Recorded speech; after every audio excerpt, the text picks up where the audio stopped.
Okay, y'all.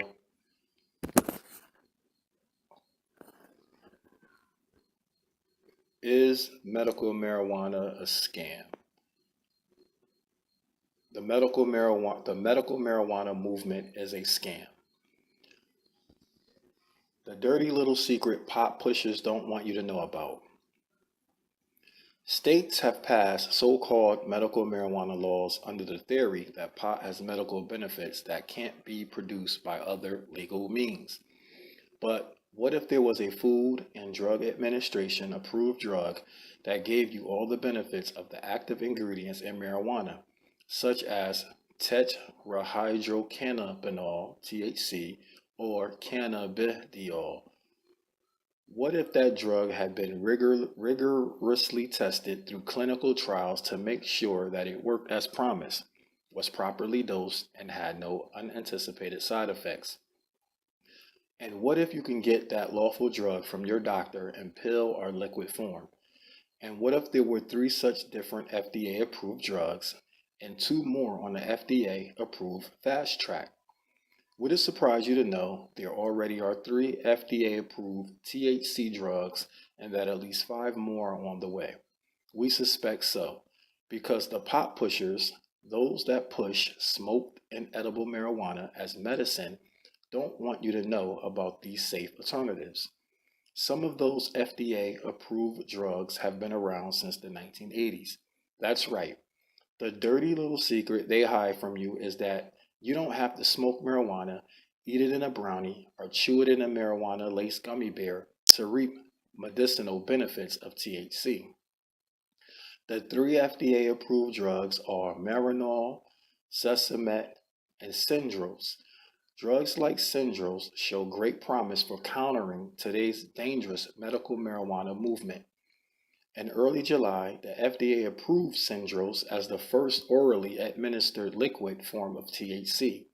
Like Marinol, the original oral cannabinoid to gain FDA approval in 1985. Syndros treats anorexia associated with weight loss in patients with AIDS, as well as nausea and vomiting caused by cancer, chemotherapy. Epidiolex is one drug currently on the FDA fast track, according to a recent press release from GW Pharmaceuticals. A study of 171 randomized patients suffering from Lennox, Gastalt, and Dravet syndromes found that Epidiolex decreased seizure occurrence, was relatively well tolerated among patients, and generated no unexpected adverse effects. Other cannabinoid-based medications on the international market today include Sesamet, another synthetic drug that treats nausea and vomiting stemming from chemotherapy. Canador, which is currently used in Europe and has demonstrated potential to relieve multiple sclerosis symptoms and post-operative pain management post-operative pain management, and Sativex, another GW Pharmaceuticals drugs on the FDA fast track that treats spasticity caused by multiple sclerosis. Since these are all medical cannabinoids, they do not require smoking. They are also safer to use because levels of THC can be monitored. Knowing these safer alternatives exist, ask yourself, why? Why have the pot pushers kept this secret and why don't they want you to know this? The medical marijuana system in this country has become a bad joke, an affront to the concept of safe and reliable medicine, defying the standards that we have come to expect from the medical establishment. Dr. Kevin Sabet, former senior advisor to President Barack Obama's Drug Policy Office, wrote in his book, Reefer Sanity: Seven Great Myths About Marijuana. We can thank Ed Rosenthal and Richard Cohen for creating the current public perception of the so called medical marijuana marketplace. In a video filmed many years ago, which we highlighted in this 2010 blog post, Rosenthal, former editor of High Times magazine, and Cohen, former director of NORM, the National Organization for the Reform of Marijuana Law, joked about the nationwide scam they started. They realized that if they convinced enough people that smoking marijuana was medical marijuana, that would be the beginning of a movement toward full legalization. Once there's medical access, if we continue to do what we have to do, and we will, then we'll get full legalization, Cohen explained. I have to tell you that I also use marijuana medically, Rosenthal joked. I have a latent glaucoma which has never been diagnosed, and the reason why it's never been diagnosed is because I've been treating it. But according to Rosenthal, pleasure trumps any medical benefit he should derive from marijuana anyway. There's a reason why I do use it, he said, and that's because I like to get high. Marijuana is fun. Sabbath acknowledges that THC has potential therapeutic effects, but these do not come from smoking pot. So there we go, shattering the myth that smoking pot has some medical benefits. It doesn't. There's no medical benefits in smoking pot at all. We don't light any of our FDA approved medicine or fire on fire and smoke it after all.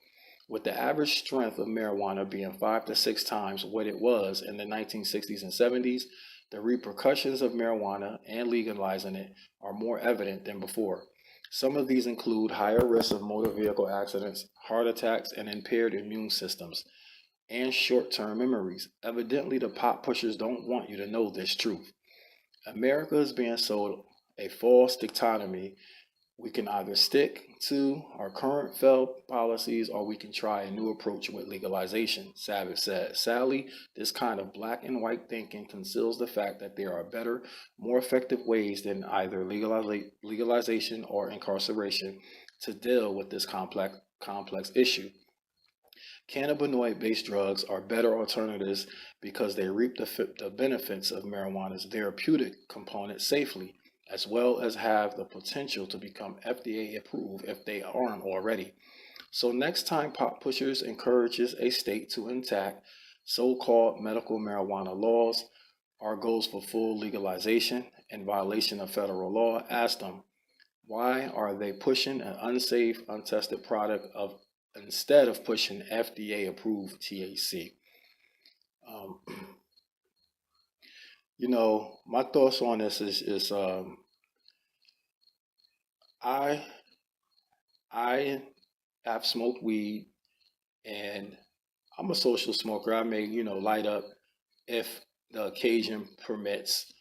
However, I've always had the wherewithal to just or the thought process to scrutinize anything that becomes popular amongst the mainstream. And medical marijuana now is like really popular, and it's kind of like even in the undermarket and the black market.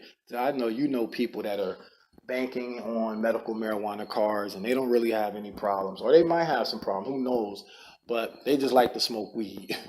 And getting a medical marijuana card is a safe way for them to go about smoking weed and avoiding prosecution, which I don't have a problem with because I'm definitely not with the mass incarceration of black people for petty crimes and misdemeanors. However, I think we need to open our eyes to the fact that the whole push and this whole wave of marijuana having medical or being a medical used to treat medical conditions is indeed a hoax.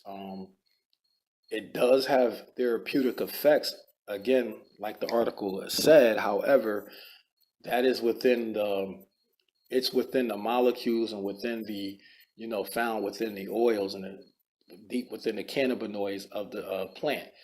Um, Smoking marijuana, eating edibles, gummy bears, those things do not bear any medical benefit. Um, so I just wanted to touch on that and kind of illustrate how, once again, the masses of people we are getting played, and not really getting played, but kind of self promoting this theory that weed is beneficial or has some medicinal benefits. Excuse me for mumbling that, but jumbling that up. But you get the point of what I'm trying to say is we have our own people who have this belief that marijuana has some medical benefits. But there's a brother out named Dr. Wesley Muhammad, and he's sharing how it is actually counterproductive and is actually a warfare tactic being implemented into our communities into duping us, because of it's more acceptable, we're more agreeable with the majority of people are more agreeable to marijuana, so they were able to use marijuana to and intact or enact their warfare against our communities because it will be more accepted widespread.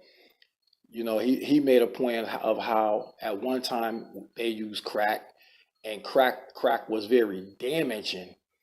Um, it kind of almost, in a sense, backfired. It did its job. It was very effective at decimating the black community. However, it also was kind of counterproductive in that it became not accepted as far as they need to get everybody. They only were able to get a particular amount of people. Whereas with marijuana, you have a more widespread acceptance of it amongst the youth, the young, the old, and the middle age, who will go out and embrace marijuana, and especially now since it's being promoted as having some medicinal or medical benefits. Um, the dirty little secret pot pushers don't want you to know about. And this is again in this article talks how this whole medicinal medical marijuana idea was started by Ed Rosenthal and Richard Cohen back in the 70s. Um, you know, Rosenthal was the former editor of High Times magazine, and Cohen was the former director of Norm. And that these guys are the pretty much are the founding fathers of this medical marijuana idea, and in the form of smoking it and using it as edibles and brown. And that these guys are the individuals who spearheaded this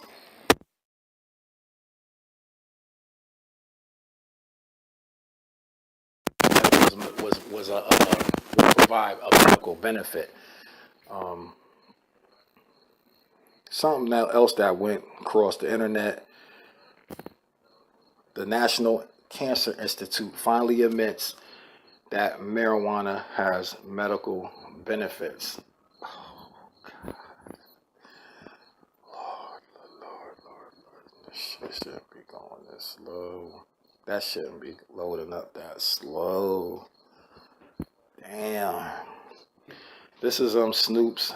It's a good site to go to fact check. Did the National Cancer Institute finally admit that marijuana kills cancer? Here we go. Claim: the National Cancer Institute has admitted that cannabis kills cancer. Rating: false. A big fat false. Origin: an August 2015 article published on the website Politicus USA contains the claim that an update to a National Institutes of Health document included a quiet admission that marijuana kills cancer. Uh,